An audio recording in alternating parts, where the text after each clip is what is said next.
What do you want? Say please.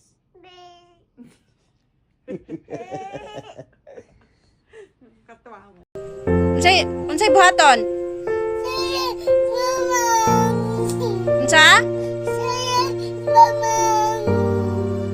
Tarong ag-ingon.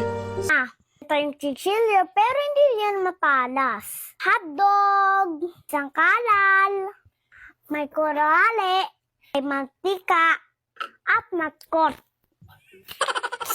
Ay, meron tayong makkok. Liza, kamusta exam? Good. Tapos mami, bitaw, Ano man? perfect ang exam.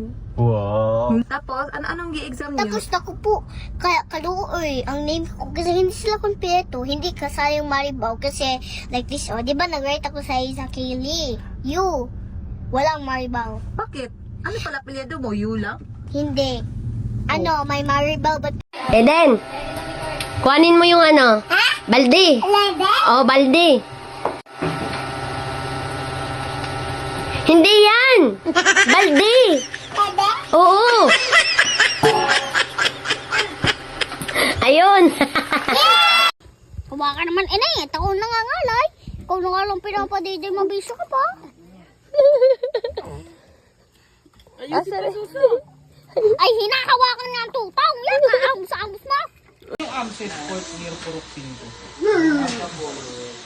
Oh, gulat ka! Magpapasok na bayan. Kailangang magbuwis ng buhay para mapatunayan mong bayani ka. Hindi mo kailangang magbuwis ng buhay para mapatunayan mong matapang ka. Dahil kung lahat ng bayani magbubuwis ng buhay, kung lahat ng matapang na tao magbubuwis ng buhay, mauubos ang matapang, matitira ang duwag, sino pa ang lalaban. At kapag leader ka, kailangan hingiin mo ang opinyon ng mga ibang tao, ng gabinete mo, ng officers mo. Unang-una, nais kong ibahagi sa inyo ang kasulukuyang kalagayan ng ating ekonomiya. Sa mga nakaraang taon, nakikita natin